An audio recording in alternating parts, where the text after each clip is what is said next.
इनके असला बंद करो।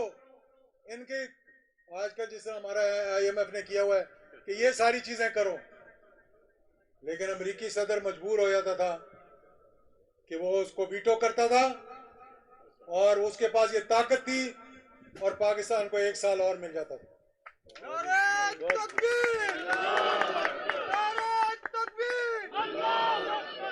आज मैं 2 बातें बताना चाहता हूं आपको।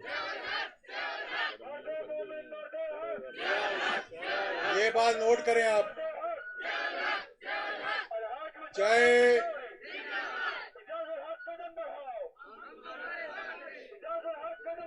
हम तुम्हारे साथ हैं, चाहे कुव्वतें हों, चाहे शख्सियात हों, चाहे जमातें हों, आज ये बात मैं आपको बता के जा रहा हूं कि जब तक वो, चाहे कौमें हों, जब तक अपने नजरियात और अपने असूलों पे खड़ी रहेंगी, अल्लाह ताला की मदद उनके लिए आती रहेगी। ये पहली बात है। जिस कौम ने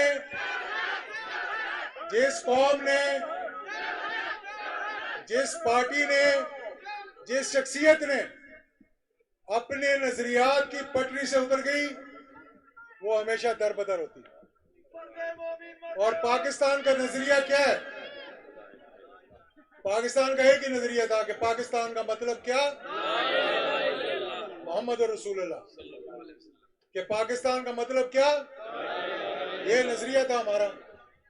हम कभी किसी किबले की तरफ मुंह कर लेते हैं नमाज पढ़ने के लिए, नियत लेते हैं, कभी हम अमेरिका की तरफ, कभी बरतानिया की तरफ, कभी यूरोप की तरफ, कभी चीन की तरफ, कभी मक्के और मदीने की तरफ भी करके देखो एक दफा। वो चीजें जो अहकामात अल्लाह ताला ने दिए हैं, वो आपका नजरिया है। ये कुरान आपका नजरिया है, ये दीन आपका नजरिया है। इस पे खड़े हो जाओ।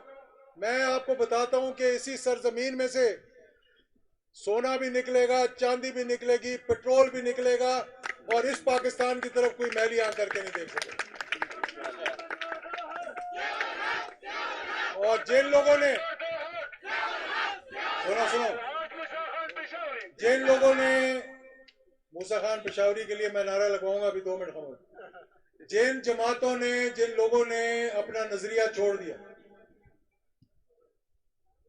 फरूख खटक बुरा ना मनाना, मैं जिन लोगों ने, तेरा नहीं कह रहा मैं, जिन लोगों ने, जिन जमातों ने अपना नजरिया छोड़ दिया और मुफादात के लिए इकट्ठे हो गए, वो दर बदर ही रहेंगे। वो कभी इक़्तिदार के मजे नहीं ले सकते। अगर इसमें कोई शक है तो मुझे बताओ। आज पाकिस्तान की सियासत से नजरिया खत्म हो गया। आज पाकिस्तान की मईशत से नजरिया खत्म हो गया। आज क्या है? मफादात हैं, ख्वाहिशात हैं। इसी जगह खड़े होकर लाखों का मजमा था।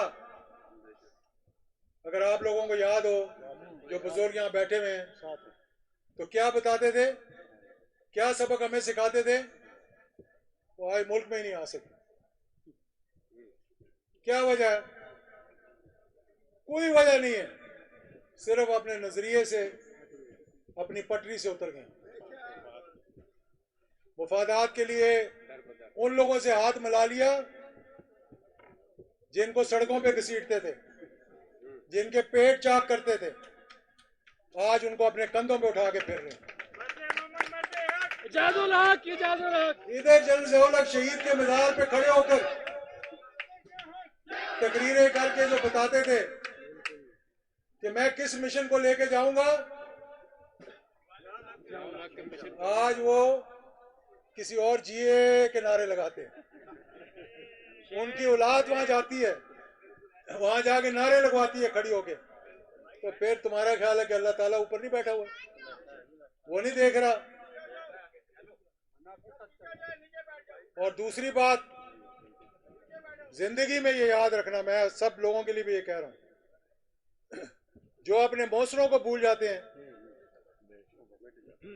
वो मिट जाते हैं। तो हमारे मोहसिन कायद आज़म मोहम्मद अली जिन्ना, जिन्होंने इस पाकिस्तान को बनाया, और उनके साथी, और जिन लोगों ने इस मुल्क के लिए कुर्बानियां दी, जिन्होंने दहशतगर्दी का मुकाबला किया, मैं आप लोगों को ये बताना चाहता हूं। अच्छा, फिर मैं खुद अल्हम्दुलिल्लाह हम सियासी लोग हैं, लेकिन अब सियासत करने को दिल नहीं करता, सीधी बात बता रहा हूं,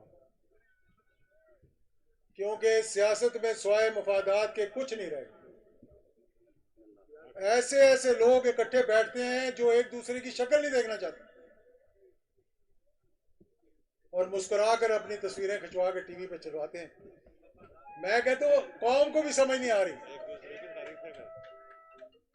आज क्या हुआ है, मैंने एक छोटी सी खबर सुनी थी, मैं उसकी नहीं करना चाहता, कि नए वजीर आजम ने हलफ लिया, मुबारकबाद देते हैं इस स्टेज से उसको, अनवारुल्लाह काकड़ को। मुझे किसी ने बताया कि वो सोकर उठा तो पता लगा कि 20 रुपए पेट्रोल बढ़ गया, महंगाई का तूफान आ गया। तो उससे पूछने लगा लोगों से क्या हुआ है, ये किसने किया है? उसने कहा जी वो जाने वाले पाकिस्तान की मईशत को ऑटो पे लगा कर चले गए। अब ना काबीना की जरूरत है ना वजीर आजम की जरूरत है, उन्होंने इसको ऑटो पे लगाया हुआ है। जिस दिन चाहेंगे पेट्रोल बढ़ेगा, चीनी महंगी हो जाएगी, घी महंगा हो जाएगा, तेल महंगा हो जाएगा, आटा महंगा हो जाएगा, और ये एक दूसरे से पूछते रहेंगे किसने किया किसने किया किसने किया। ये तो हाल हो गया। तो इंशाल्लाह दूसरी बात जो बड़ी अहम है, 1990 में मैंने बताया थी ये बात, ये मुख्तसर करता हूं आपके लिए। 90, 91, 92, 93 मैंने बताया, मैंने हिंदुस्तान का बजट देखा, उस बजट में $90 मिलियन रखा गया था लॉबिंग करने के लिए अमेरिका के अंदर। कितना? $90 मिलियन।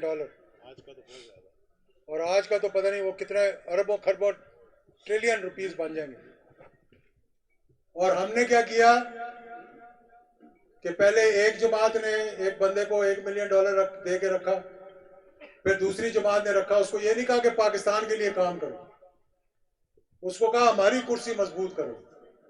और देखते देखते क्या हुआ कि आज उनकी लॉबी कहां पहुंच गई है और हम लोग कहां खड़े हो। ये तो हमारी लोग हैं जिनको ये पता है। फिर दूसरी बात यह है कि थोड़ा सा हमारी अदालतों के लिए भी मैं शुक्रिया अदा कर देते हैं उनका भी, अगर आप इजाज़त दें तो, कि अभी उन्होंने वो जो एक जाली सा कानून पास किया था असेंबली ने, रूल्स एंड प्रोसीजर का, जो कि 2/3 अक्सरियत से होना चाहिए था, वो कर दिया। 90 दिन में कहा इलेक्शन कराओ, कहते नहीं कराते। फिर कहते हैं जी हम आइन की पासदारी के लिए जमहूरियत लाना चाहते हैं। जब आइन के अंदर लिखी हुई चीजों को नहीं मानते तो आइन की पासदारी कैसे करेंगे आप? अब वो रिवर्स हो गया ना, अब सारे एक दूसरे की शक्ल देख रहे हैं कि ये कैसे हो गया। अब मेरी एक दुआ है कि या अल्लाह जिन्होंने इस मुल्क को लूटा है, जिन्होंने अपने कर्जे माफ करवाए हैं, जिन्होंने अपनी मनी लॉन्ड्रिंग माफ करवाई है, कि या अल्लाह इस सुप्रीम कोर्ट को इतनी ताकत दे कि वो भी रिवर्स करें उसको। और पाकिस्तान की कौम, पाकिस्तान, और अब इन सब की कमरों में दर्द शुरू हो जानी है बहुत जल्दी। किसी की बेटी बीमार हो जाएगी, किसी की बीवी बीमार हो जाएगी, कोई खुद बीमार हो जाएगा। इन्होंने अभी सब ने, इन सारों ने अपने अपने टिकट कटवा लिए हैं। अभी थोड़े दिनों में देखेंगे कि एक ने जहाज पकड़ लिया इलाज के लिए लंदन चले गए, दूसरा कहेगा जी मेरी पता नहीं फलाना बीमार हो गया मैंने भी जाना है, क्योंकि उनके लंदन में इलाज होते हैं, पाकिस्तान में तो इलाज होते नहीं है। हमारे अस्पताल बड़े कमज़ोर हैं, बड़े बैकवर्ड हैं, वहाँ पर अच्छे अच्छे होते हैं, और ये खुश होते हैं। रुपया 300 पे पहुंच गया, आज डॉलर को तो छोड़ दे, वो भी 300 से ऊपर चला गया। पेट्रोल जो है वो क्या, मैं आज 4 महीने बाद गाड़ी निकाली है, वहां से यहाँ लाया हूँ, अब जाके फिर इसको पहियों के नीचे ईंटें लगा के खड़ी कर दूंगा, जाके पेट्रोल कौन डलवाएगा इसके अंदर। और सब अब साइकिलों पे और मोटरसाइकिलों पे आ जाओ, कि वो भी ज़ियाउल हक शहीद ने शुरू किया था कि भाई साइकिलें चलाओ। तो मेरे अजीज दोस्तों, बुजुर्गों, साथियों, बात यह है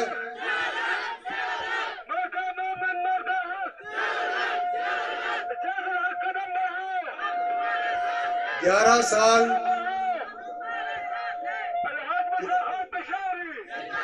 11 साल अल्लाह के फजलो करम से जनरल ज़ियाउल हक शहीद ने इस मुल्क पे हुकूमत की। 11 साल और 11 महीने। कोई शख्स यहाँ मुझे बता दे कि कभी कोई महंगाई हुई, कोई बेरोजगारी नजर आई, कोई कीमतें बढ़ी? नहीं बढ़ी। जहाद अफगानिस्तान हो रहा था तो लंडी कोतल में बैठ कर किन्होंने, हमने कढ़ाई गोश्त खाया हुआ है। मैंने वहां जाकर तोरखम के बॉर्डर पे उस वक्त जहाद हो रहा था उस तरफ, और इस तरफ लोग बैठे अमन के साथ बैठे हुए थे, और किसी की जरूरत नहीं हुई कि पाकिस्तान की तरफ मैली आंख करके देख ले। क्या था? ज़ियाउल हक शहीद ने रूस की आंखों में जब आंखें डाली थी ना, उसने रूस को यह बताया था कि तुमने पाकिस्तान को 2 टुकड़े किया है, मैं तुम्हें 16 टुकड़े करूं, और करके दिखाया। मरते मोहम्मद मरते हक।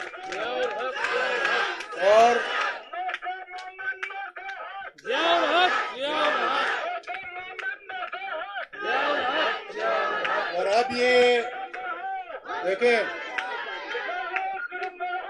जज्बात अपनी जगह, जज्बात अपनी जगह, मसले अपनी जगह। मैं अब एक बड़ी अहम बात करने लगा।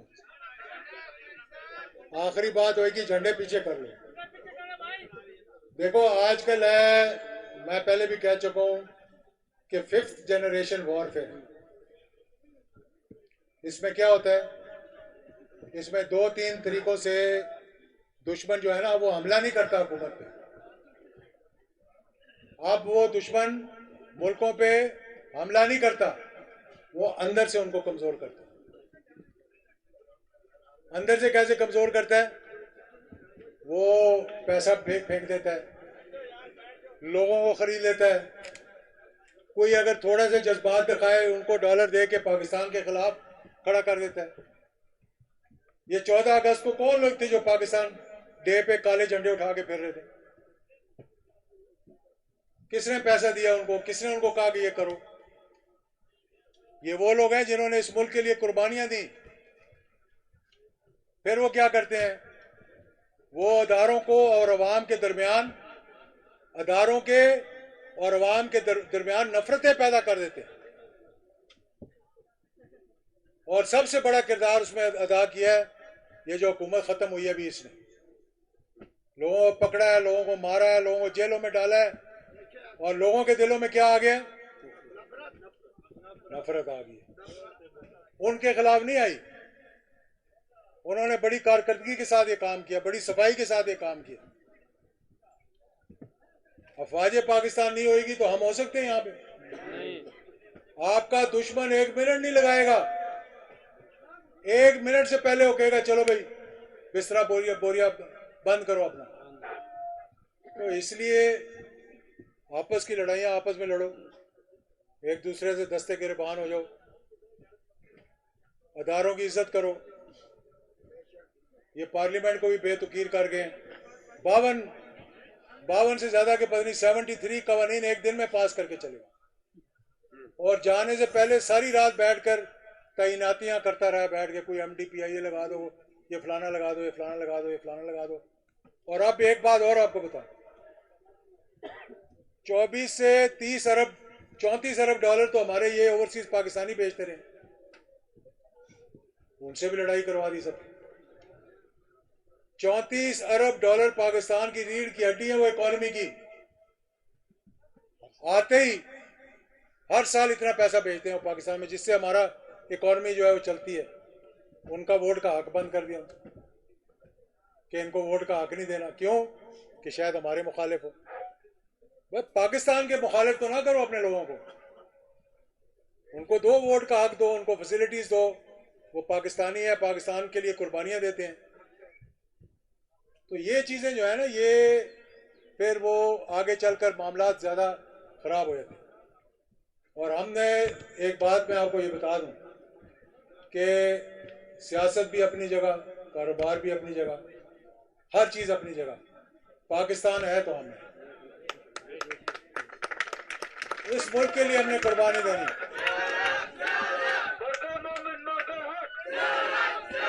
एक गंदा मैसेज भेजकर मैं 100 लोगों को मुतनफ़िर तो कर दूंगा, मैं अपने मुल्क को कमज़ोर कर दूंगा, मैं अपनी फ़ौज को कमज़ोर कर दूंगा, और हिंदुस्तान के टीवी वाले मज़े ले रहे होंगे, लेकिन फ़ायदा किसको होगा? तो इसलिए भाई मेरे, ये बात हर जगह बताने की ज़रूरत है कि हम आपस में इस मुल्क के लिए मुतहर्रिक हों, इस मुल्क को बचाने की कोशिश करें। और पाकिस्तान मुस्लिम लीग ज़िया-उल हक शहीद इंशाल्लाह 1 हफ्ते के बाद हमारी आमला का इजलास होगा। मैं सबको बुलाऊंगा, आपसे मशवरा करके अगला कदम उठाएंगे इंशाल्लाह। कदम बढ़ाओ, हम तुम्हारे साथ हैं। ज़िया-उल हक, हम तुम्हारे साथ। मैं जो दूर से लोग आए हुए हैं उनका शुक्रिया अदा करता हूँ।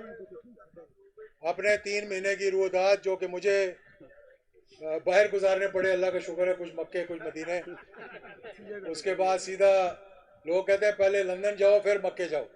असी पहले मक्के गए हैं, फिर लंदन गए हैं, फिर दुबई गए हैं, फिर वापस आए। अब इंशाल्लाह 12 रबीउल अव्वल को वापस आएंगे। मैं आप सब दोस्तों का जो दूर दराज से आए हैं, मैं आपका शुक्रिया अदा करता हूँ। मैं एक एक शख्स को जो यहाँ बैठा हुआ है मैं ज़ाती तौर पे जानता हूँ। यहाँ पर भी जो बसें आई हुई हैं उनमें खाना हमने डब्बे दे दिए हैं, वो रख देंगे। इस सड़क के कोने पे वो खड़ा हुआ है, आप लेके जाना। जो लोग पीछे रह गए और जिन्होंने रुकना हुआ वो दफ्तर में आए, वहाँ भी खाने का बंदोबस्त है। और इंशाल्लाह बहुत जल्द चारों सूबों में इंशाल्लाह आप लोगों से मुलाकात होगी। अपना लाएअमल बनाएंगे। और पाकिस्तान का मतलब क्या? अब एक नारा मेरे से है, नारा तकबीर।